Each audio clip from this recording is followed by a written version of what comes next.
복되고 거룩한 성일이 허락하신 하나님 말씀 함께 받겠습니다. 허락하신 계시의 말씀은 히브리서 12장 28절과 29절 말씀을 하나님 허락하신 계시의 말씀으로 함께 받겠습니다. 신약성경 369면 어간 기록된 히브리서 12장 28절과 29절 말씀을 하나님의 말씀으로 함께 받겠습니다. 말씀을 봉독하겠습니다. 하나님의 말씀입니다. 그러므로 우리가 흔들리지 않는 나라를 받았은즉 은혜를 받자. 이로 말미암아 경건함과 두려움으로 하나님을 기쁘시게 섬길지니 우리 하나님은 소멸하는 불이심이라. 아멘. 오늘은 3월 1일 우리 장로님 기도해 주신 대로 3.1 운동 107주년 이제 아침을 저희가 함께 맞습니다. 107년 전 오늘이라는 시간은 극심한 흔들림 속에 이 땅의 백성들과 이 땅이 흔들리던 시대였습니다. 나라는 이미 빼앗겼고 그리고 말도 빼앗겨버리고 그리고 땅을 밟고 서 있었지만 어디 한 군데 든든한 것이 없는 모든 터전이 요동치는 그런 시대를 100여 년 전 우리 믿음의 선배들이 또 이 땅의 백성들이 그런 시대를 살고 있었습니다. 아마 그런 시대가 오면 어떤 이는 흔들리고 또 어떤 이는 주저앉고, 그러면 흔들리면 주저앉잖아요. 주저앉기도 하고. 그 당시 믿음의 사람들이 그렇게 주저앉지 않았었고 1919년 3월 1일 수많은 믿음의 사람들이 태극기를 들고 거리로 나섰습니다. 이 흔들리는 시대를 맞이했지만 흔들리지 않는 시대를 열어가기 위해서 태극기를 들고 거리로 나서서 태극기의 물결이 전국 방방곡곡으로 번져서 당시 기록에 따르면 2달 남짓한 시간 동안에 202만 명이 독립을 외치고 태극기를 흔들었습니다. 모든 것이 흔들리는 것 같았지만 가슴 속에 흔들리지 않는 것, 빼앗길 수 없는 나라에 대한 소망, 그리고 꺾을 수 없는 것에 대한 믿음이 그들 마음속에 자리 잡고 있었습니다. 제가 몇 해 전에 그 난생 처음으로 울릉도라는 곳을, 이제 울릉도에 우리 박춘환 집사님 고향이잖아요. 아마 우리 한종대 장로님도 울릉도가 고향이신 것 같은데, 저 난생 처음으로 한번 울릉도를 방문할 기회가 있었는데, 그 울릉도에 머무는 동안 독도를 다녀왔습니다. 독도를 들어갈 때 2가지를 준비했는데, 하나는 저희가 가족이 그때 5명이 들어갔는데 태극기 5개를 준비를 하고, 그리고 독도를 들어갈 때는 멀미약이 필요하다 그래서 멀미약을 그 저동항에서 이제 약국에서 멀미약을 준비하고 배를 올랐습니다. 독도행 배가 그렇게 큰 배가 아닌지라 그 출항을 했는데 크지 않은 배 그 파도에도 배가 제법 흔들리고, 그때 저는 이제 책임자라서 그런가, 왜냐하면 부모님도 책임을 져야 하고 또 아내도 있고 또 이제 애들이 있으니까 이게 좀 긴장이 있잖아요. 아이들이 너무 힘들지 않아야 될 텐데, 그래서 저는 크게 막 흔들림이 없었는데 저희 아이들은 멀미약을 먹고 독도에 다녀와서는 자기들이 어디 다녀왔는지를 모르더라고요. 얼마나 멀미를 했는지, 얼마나 이 약이 또 강했던지. 애들이 독도를 땅을 밟았거든요. 가서 산책을 했습니다. 근데 다녀와서 너희 어디 다녀왔냐 그랬더니 어디 다녀왔는지를 몰라요. 얼마나 많이 이 멀미약이 강했던지 아이들이 그 정도로 그날 배 흔들림 또 멀미 약의 어떤 약효, 그렇게 나타나더라고요. 독도를 향해 가면서도 발 아래 배가 흔들리고 몸도 흔들리고 마음도 흔들리고, 우리가 살아가는 세상이 마치 이런 것처럼 넘실대는 파도에 흔들리는 배처럼 우리 인생이 그렇게 흔들릴 때가 많이 있습니다. 그럼 지금 여러분은 어떻게 인식하실지 모르겠습니다만 다 느끼지 않을까 생각하는데 세상이 많이 흔들리고 있습니다. 그럼 어제 그제에도 이제 이란과 미국으로 대변되는 재편되는 전 세계가 출렁이고 전 세계가 요동치고 있습니다. 그럼 AI 시대가 들이닥치면서 유례 없는 속도로 온 세상이 달려가는데 이게 어느 낭떠러지 또 어디까지 달려가면 이 요동이 멈출까 많은 걱정이 마음속에서 그치질 않습니다. 그럼 앞으로 일자리가 10%에서 50%까지 감소된다. 현재 기업들의 71.7%가 그걸 예측하고 있습니다. 아마 이제 모든 것이 변화될 거다. 그러니까 현대 노조에서는 아틀라스 단 한 대도 우리 회사에 못 들어온다 하고 벌써 성명서를 내고 요동치는 세상 앞에서 우리가 어떻게 살아가야 되나 다 표현은 하지 않지만 마음속의 흔들림, 요동침 함께 경험하고 있습니다. 남북 관계도 요동을 치는데 지난주에 다 들으셨겠습니다만 지난 9차 당대회에서 김정은이라고 하는 사람이 한국에 대해 무슨 얘기를 했냐 하면 적대적 두 국가론을 펼쳤습니다. 이제는 이제 건너올 수 없다는 거예요. 건너올 수 없을 뿐만 아니라 이제 한국을 동족의 범주에서 영원히 배제한다. 이걸 선포를 했습니다. 이제는 남한 이 사람들은 우리 동족이 아니다.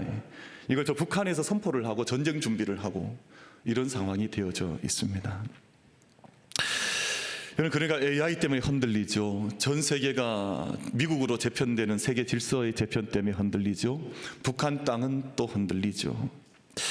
그뿐만 아니라 가정이 흔들리는 사람도 많고 관계가 흔들리고 가치관이 흔들리고 그럼 가만히 우리 인생을 보면 크고 작은 흔들림이 얼마나 많은지 그 흔들림의 멀미 앞에서 정말 정신을 차릴 수 없는 그런 상황들을 우리 함께 맞이하고 있습니다. 저희가 오늘 읽으셨던 말씀 가운데 우리에게 하나님께서 흔들리지 않는 나라를 우리 가운데 주셔서 우리 믿음의 사람들은 흔들리지 않는 나라를 받은 사람들이다. 28절, 29절에서 말씀하는데 우리가 흔들리지 않는 나라를 이미 받았으니 은혜를 받고 경건함과 두려움으로 산 믿음으로 하나님 섬기면서 이 모든 것을 새롭게 하실 비록 흔들림이 없지 않고 흔들림이 있다 할지라도 이 모든 것을 새롭게 하실 하나님을 경건함과 두려움으로 은혜를 받고 섬기면서 흔들리지 않는 그 나라를 소망하며 살아가야 되지 않겠느냐 하는 도전의 말씀을 우리 가운데 주셨습니다. 그럼 저희들도 흔들림이 있습니다. 저도 흔들림이 많고요. 아마 지금도 흔들림을 경험하는 분들도 예배자들도 없지 않을 터인데 여러분 저희가 이 세상 많이 흔들리면 우리라고 흔들리지 않을 수가 있습니까? 제가 어릴 때 버스 흔들리는 아침에 학교에 가는 6시 40분 첫 차 타고 저는 학교를 다녔었는데 그 버스가 막 어마어마한 아이들 학생들 싣고 이리저리 커브를 시골길 돌면 다 흔들리는 거예요. 버스가 흔들리는데 그 안에서 흔들리지 않을 사람이 누가 있겠습니까? 다 영향을 받지요. 그럼 제가 수많은 흔들림을 경험하기 때문에 신학자 폴 틸리라고 하는 유명한 신학자는 자신의 유명한 책에서 쉐이킹 파운데이션 흔들리는 터대 흔들리는 터전이라고 하는 제목으로 그 유명한 책을 남기기도 했고요. 시인 도정환은 흔들리지 않고 피는 꽃이 어디 있으랴라는 식기를 통해서 모든 꽃이 피는 과정에는 바람과 비에 줄기가 젖고 또 흔들리면서 꽃을 피워가는 것이다 라는 식기를 노래하기도 했습니다. 제가 오늘 히브리서 말씀을 함께 보았습니다만 히브리서라고 하는 이 서신은 이 성경은 이 서신을 받았던 처음 수신자들은 흔들리는 세상을 경험했던 사람들이었습니다. 그럼 이미 삶의 토대가 요동치고 흔들렸고 사회적으로는 고난받고 박해받고 모든 가정 재산 몰수되고 집 빼앗겨버리고 지금은 유대교의 회기를 압박당하고 있고 세상의 위협 앞에 흔들리는 공동체가 받았던 서신 말씀이 바로 히브리서 헤브루라고 하는 이 성경이었습니다. 그럼 저희가 외적인 흔들림을 경험하는 사람들도 있고 어떤 이는 건강의 문제나 또 죽음의 문제나 또 가정의 내적인 문제 같은 내적 흔들림을 경험하는 사람들도 있습니다. 그럼 저희들 이런 많은 흔들림 속에서 정말 한 가지 꼭 기억하셔야 될 것 한 가지를 말씀드리고 싶은데 반드시 꼭 기억하시면 좋겠습니다. 그럼 제가 잠시 이민 목회했던 그 샌프란시스코 캘리포니아에는 이 샌프란시스코와 반대편에 있는 오클랜드라고 하는 이제 흑인 도시를 연결하는 큰 다리가 수 킬로 약 10킬로 가까이 되는 긴 다리죠. 다리가 베이 브릿지라고 하는 다리가 있었는데 이 다리가 1989년에 큰 지진을 만났습니다. 이 지진이 만났을 때 제가 섬겼던 미국에 같이 있었던 집사님은 그때 그 다리 위에 있었거든요. 다리 위에 있었던 경험을 저한테 이야기해 주는데, 다리가, 그 큰 어마어마한 다리가 춤을 추더랍니다. 지금 우리 한국에는 뭐 10km 이런 다리는 없잖아요. 뭐 저는 잘 모르겠습니다만, 근데 그 큰 육중한 1층, 2층으로 된 그 큰 도로가 춤을 추는데, 이게 그냥 이렇게 정말 이렇게 우리가 뭐 웨이브 진다 그런 것처럼 그렇게 흔들리고 중간 난간이 떨어지고 말았습니다. 당시에 그 큰 걸 경험한 사람들이 무슨 이야기를 하냐 하면, 이 샌프란시스코 분들이 늘 그분들이 농담 반 진담 반 한 이야기가 뭐냐면, 빅원이 온다는, 빅원이 온다. 지금 이 지진보다 더 큰 정말 지진이 우리에게 온다, 우리 이거 준비해야 된다, 이 이야기를 그 지역의 사람들은 늘, 지금도 저도 그 이야기를 너무 많이 들었었고요. 목사님, 빅원이 옵니다, 빅원이 옵니다, 저한테 늘 그 이야기를 하더라고요. 근데 여러분, 그 잠시 다리 흔들렸던 것과는 비교할 수 없는 정말 빅원이 온다고 하는 것을 기억하실 필요가 있습니다. 여러분, 저희가 이 세상에 흔들리는 작은 지축 흔들리는 것, 몇 해 전에 포항 지진 왔을 때 저는 저희 아파트 사택에 있었는데 9층 사택이 제가 흔들리는 것을 경험을 했거든요. 여러분, 모든 세계가 작고 크게 흔들리지만 정말 크게 흔들리는, 정말 모든 지축을 흔드는, 하늘과 땅이 흔들리는 그 시간이 우리에게 온다고 하는 것을 기억해야만 한다는 것입니다. 여러분, 26절, 27절 말씀 저희가 본문 삼지 않았지만 바로 우리 읽으셨던 본문의 바로 위의 말씀인데, 그때에는 그 소리가 땅을 진동하였거니와. 그때는 언제냐 하면 모세가 시내산에 올라갔던 바로 그때를 말하거든요. 이미 한 번 있었던 과거의 지진을 말을 하는데, 그때에는 그 소리가 땅을 진동하였거니와 이제는 약속하여 이르시되 내가 또 한 번 땅만 아니라 하늘도 진동하리라 하셨느니라. 이 또 한 번이라 하심은 진동하지 아니하는 것을 영존하게 하기 위하여 진동할 것들, 곧 만드신 것들이 변동될 것을 나타내심이더라 라고 말씀하거든요. 이게 무슨 말씀이냐 하면, 한 번에 이 세상에 있었던 지진들은 땅을 진동시켰지만 정말 다시금 모든 것을 완성하실 그때가 되면 하늘도 진동을 하고 땅을도 진동을 하는 그 시간을, 영존하는 것들을 나타내기 위해서 내가 그 시간을 너희 가운데 나타내리라, 그 말씀을 주신 것입니다. 사랑하는 성도 여러분, 캘리포니아 사람들이 말하는 빅원과는 비교할 수 없는, 상상할 수 없는 하늘과 땅이 진동하는, 영원히 진동하고 이 땅에 소멸될 것들 다 소멸되고 난 후에 영원히 머물게 될 그 영원한 것들 우리 가운데 주시기 위해서 하나님께서 진동하시는 그 시간을 준비하고 계시다고 하는 것을 함께 기억하면서 믿음의 걸음을 함께 걸어갈 수 있는 우리 모든 예배자들 다 되시기를 주님의 이름으로 축복합니다. 그래서 성경은 더 작은 지진들이 있다, 더 작은 재난들, 흔들림들이 있다고 하는 것을 말씀하면서 이것이 마치 해산하는 것의 진통과도 같은 것이다 라고 하는 것을 말씀을 해요. 그럼 저는 임종 장면 많이 봤는데요, 임종이 그냥 되지 않습니다. 고통이 있어요. 임종이 그냥 이렇게 쉽게 될 것 같으면 죽음에 대한 두려움 아무도 가지지 않죠. 우리가 영생으로 나아가는 그 과정 가운데 죽음이라고 하는 관문을 통과하는데, 죽음의 관문이 좁고, 여러분, 어린 생명들이 엄마 뱃속에서 나와서 태어날 때도 진통을 해요.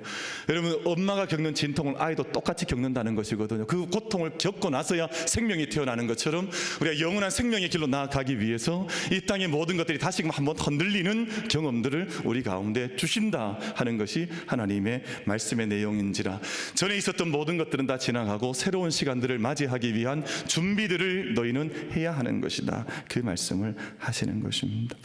어느 날 제자들이 물었습니다. 예수님 다시 오실 때 세상 끝이 온다고 하는데, 이제 마지막 에스카톤이라고 하는 이 끝이 오면 어떤 심틈, 어떤 징조가 있는 것입니까? 제자들이 물었거든요. 예수님께 답을 주시는데 그 답의 내용이 오늘 우리 진짜 살아가는 시대와 비슷해요. 마태복음 24장 7절과 8절 말씀 가운데, 난리와 난리 소문을 듣겠으나 너희는 삼가 두려워하지 말아라. 이게 당연하다는 거예요. 지금 이란도 지금 수많은 지도자들이 또 이제 미국의 공격이 시작되었으니 또 죽어나가고 있는 이 신문을 밝히고 있잖아요. 여러분, 그 이어지는 말씀 보면 이런 일이 있어야 하되 아직 끝은 아니다. 민족이 민족을, 나라가 나라를 대적하여 일어나겠고 곳곳에 기근과 지진이 있으리니 이 모든 것은 재난의 시작이라.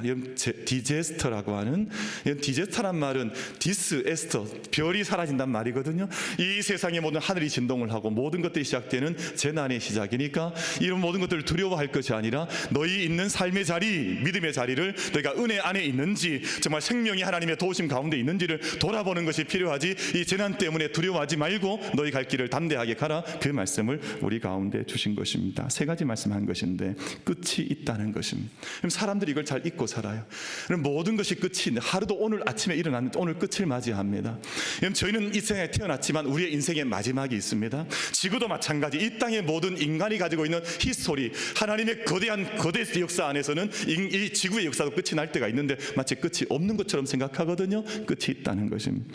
그리고 그 전에 여러 가지 지진, 기근, 전쟁이 있을 것이고, 그러나 이것은 재난의 시작에 해산의 고통이라고 하는 것을 말씀을 하고 있습니다. 그럼 제가 얼마 전에 몇 주 전에 설교를 한 말씀 가운데 소개를 했습니다만, 지난 1월 27일 미국 원자력 과학자 회보에서 2026년 올해 이제 1월 27일을 지구 종말시기로 산정할 때 몇 초를 잡았냐 하면 종말 전 85초 전이다 라고 발표했습니다. 저 장면이 바로 그 장면인데, 밑에 기록되어 있죠. Is 85 seconds to midnight. 정오까지 85초밖에 남지 않았다. 이건 과학자들의 산정이니까 너무 이것을 맹신하거나 이게 확정하다 이렇게 생각하실 필요는 없어요. 대신에 하나의 경고로서, 워닝으로서 어웨이크닝 워닝이다 이렇게 받으시면 좋거든요. 정말 얼마 남지, 여러분 저분들은 어리석은 사람들이 아니라 원자력 과학을 이끌어가는 사람들이 발표한 것들이니까. 근데 발표한 이유가 있습니다. 그럼 처음에는 1945년에 핵이 이 땅 가운데 터져나가면서 종말이 멀지 않았구나. 여러분 기후변화 급수한 걸 바라보면서 종말이 정말 멀지 않았구나. 우리 먼 종말 생각하지 않아요. 여러분 저희가 종말이 개인적 종말도 한번 생각해 보세요. 앞으로 100년 살 분 있으면 손 들어 보세요. 여러분 저희들 안에 개인 종말도 얼마 남지 않았습니다. 불과 30년, 40년 우리 얼마를 살아가겠어요? 정말 우리는 다 길고 짧은 것 같지만 사실은 얼마 되지 않은 마지막 미드나잇을 얼마 남겨두지 않은 시간을 함께 살아가고 있는 것이거든요. 이렇게 너무 얼굴 너무 이렇게 험악하게 하실 필요 없어요. 우린 다 하나님 앞에 가는 사람들입니다. 누가 가지 않을 사람 누가 있어요? 우리 미드나잇이 얼마 남지 않았거든요. 최근에 다시 와서 이제 AI 문제인데, 그럼 최근에 영국에서 킹스 칼리지 런던 케네스 페인 연구팀이 이 AI들한테 실험을 해본 거예요. 무슨 실험을 했냐 하면, 핵 위기 상황에서 AI는 어떤 결정을 내릴까, 이 실험을 했거든요. 근데 이 실험에서 모든 대부분의 AI들은 일관되게 핵 공격을 한다고 결정 내렸습니다. 만약 전쟁을 해야 되고 우리가 컴퓨터가 사용을 해야 이게 들어가게 되면 모든 AI는 핵전쟁을 벌인다는 것이거든요. 그러면 핵 억제 이런 것이 이제 소용이 없는 그런 시기로 그럼 저와 여러분이 함께 들어가고 있습니다. 그럼 저희가 어떻게 할 것이냐, 이제 그게 문제잖아요.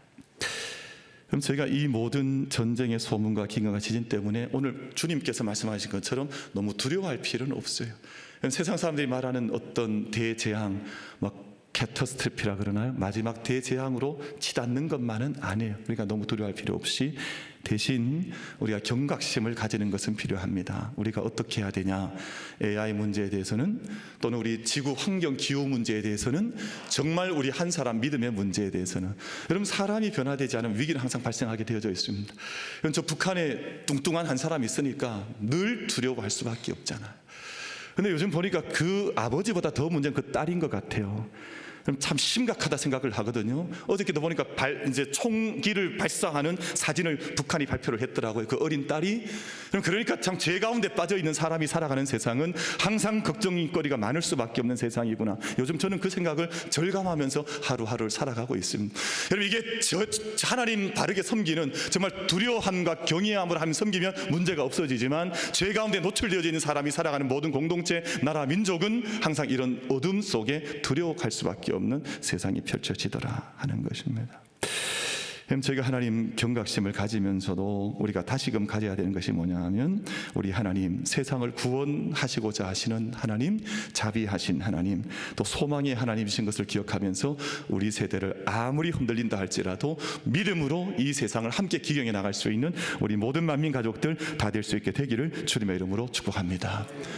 산모의 진통이 극심할수록 아기가 나올 시간이 가깝다, 이런 뜻 아닌가요? 지금도 저희가 이 세상이 아무리 흔들려도 하나님께서 이 세상을 마침내 완성하실 시간이 가깝다 하는 믿음의 마음을 붙들고 참된 생명의 진통을 함께 감당해 나갈 수 있는 우리 모든 사랑하는 만민 가족들이 다 될 수 있게 되기를 주님의 이름으로 축복합니다. 우리는 해산의 진통을 지나겠지만 흔들리지 않는 나라라는 나라를 선물로 받았다. 오늘 그것이 오늘 본문의 말씀의 내용인데요. 너희가 그 나라를 받을 것이다? 아니에요.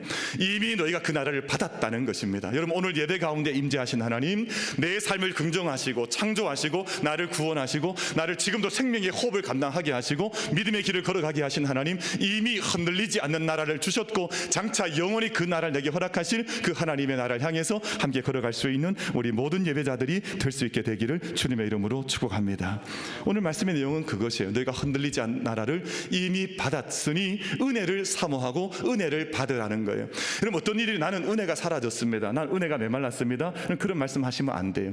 그럼 내게 있는 호흡이 내게 은혜를 증거하고 있는데요, 내가 보는 모든 것들이 하나님의 은혜의 세계를 증거하고 있는데요, 우리가 함께 예배드리고 있고 함께 모여있는 이 영적 자리가 우리에게 있는 은혜를 증거하고 있는데, 어디가 은혜가 말라 있습니까? 언제 은혜가 소멸된 적이 언제 있습니까? 우리 영혼이 말라버린 거지 하나님의 은혜는 마른 적이 없습니다. 여러분, 저희들 만민가족들 안에 나는 때때로 세상에서 흔들린다 할지라도 하나님의 은혜는 요동치지 않는다고 하는 것을 확신하면서 은혜의 세계를 내 생명이 다 한다 할지라도 내가 사나 죽으나 나는 은혜의 세계에 있다고 하는 것을 믿음 가운데 고백하고 생명의 세계, 은혜의 세계, 구원의 세계, 흔들리지 않는 세계를 함께 살아갈 수 있는 우리 모든 만민가족들 될 수 있게 되기를 주님의 이름으로 축복합니다.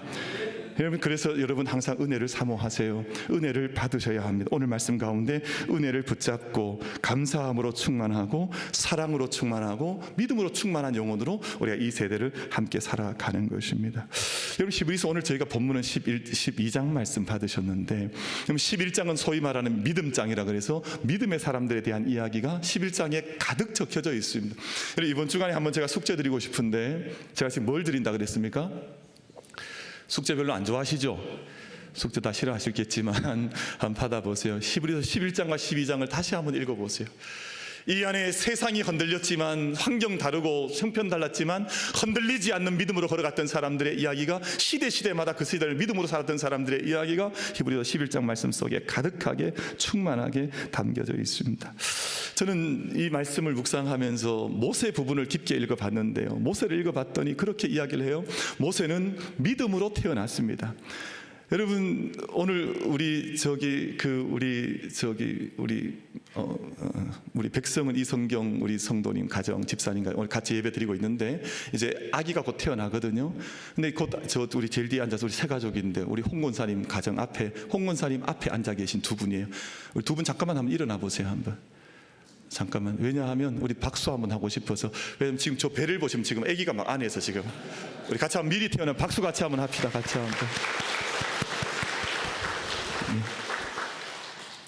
그럼 성함도 얼마나 좋은지 몰라요. 이 백성 성경, 패드 갈렸다. 백성은 이성경. 그래요. 그러니까 이름, 두 부부가 이미 성경적인 이름이에요. 믿음의 이름이. 이제 아기가 태어나는데 왜 이 말씀 드리냐면, 여러분 히브리서 11장을 읽어보면 모세가 믿음으로 태어났어요. 그리고 모세는 믿음으로 자랐어요. 믿음으로 성장을 해서 하나님 앞에 그 모든 평생의 길을 걸어가는 동안 항상 믿음으로 태어나고 믿음으로 장성하고 믿음으로 걸어갔어요. 그럼 그 당시에 세상이 안 흔들렸습니까? 세상이 요동쳤습니다. 나라 빼앗겼습니다. 광야길 나갔습니다. 요동쳤지만 믿음으로 살았습니다. 여러분, 세상 사람들 세상 흔들리면 나는 이 흔들리니까 믿음 잃어버려도 괜찮지 않은가, 그렇게 생각하는 사람이 얼마나 많은지 몰라요? 여러분, 세상이 아무리 많이 흔들려도 나는 믿음으로 살아갑니다. 이 고백 흔들리지 말고 은혜를 사모하고 은혜를 받고 말씀의 은혜 안에서 믿음의 길을 달려갈 수 있는 우리 모든 만민 가족들 될 수 있게 되기를 주님의 이름으로 축복합니다. 여러분, 아브라함은 부르심 받았을 때 믿음으로 순종했다 했고, 노아는 믿음으로 방주를 준비해서 그 집을 구원했다 했고, 야곱은 죽을 때 믿음으로 요셉의 아들에게 축복하고 그 지팡이 머리에 의지하여서 하나님을 경배했다 했습니다. 무슨 뜻이냐 하면, 모든 자리마다 죽음의 자리에서 믿음이 필요해서 영생으로 나아갔다 하는 것을 말씀하고 있습니다. 말씀 맺겠습니다. 제가 독도 들어갈 때 배가 많이 흔들렸습니다. 하지만 독도에 도착하더라고요. 그 목적지 향해 나아가는 항해사도 계시고 선장도 있고 그 배를 움직이는 엔진이 있었기 때문에 그 마지막 목적지까지 도착을 했습니다. 흔들리지 않는 나라를 향해 가는 우리에게 꼭 필요한 것이 뭐냐면 오늘 말씀처럼 은혜라는 거예요. 은혜가 메마른 사람 되지 말고 은혜를 사모하고 또 은혜를 담아낼 수 있는 은혜의 저수지 같은 삶을 함께 살아가는 우리 모두가 되기를 바랍니다. 그 비밀을 이야기를 하는데 히브리서 12장 2절 말씀에서 믿음의 주요 또 온전케 하시는 이신 예수를 바라보라라고 말씀을 해요. 여러분, 믿음의 주라는 말은 믿음의 창시자, 믿음의 인도자라는 말입니다. 예수님이 잃어버리면, 말씀이 잃어버리면 우리 믿음길을 잃어버려요. 믿음의 온전케 하시는 이이신, 이 말은 믿음을 완성하시는 분이란 뜻이거든요. 믿음을 시작하시고 믿음을 완성하신 예수님 바라보면서 그 말씀 받으면서 말씀 앞에 응답하면서 새 창조의 구원의 역사에 참여하라, 그 말씀을 우리 가운데 주신 것입니다. 여러분, 저희가 이 107년 전에 3.1 독립 만세 외쳤던 믿음의 선배들도 이 믿음으로 흔들린 세상 가운데서 믿음을 지켰던 분들의 기도의 외침이 바로 3.1 독립 만세 운동이었습니다. 오늘 저희들 다 함께 은혜를 사모하고 흔들리는 시대 가운데에서 흔들리지 않는 나라로 이미 부름 받았으니 저희가 이 밭에 굳게 뿌리 내리면서 흔들리지 않는 굳건한 믿음의 인생들 함께 달려갈 수 있는 우리 모든 만민 예배자들 다 되시기를 주님의 이름으로 축복합니다. 기도하겠습니다.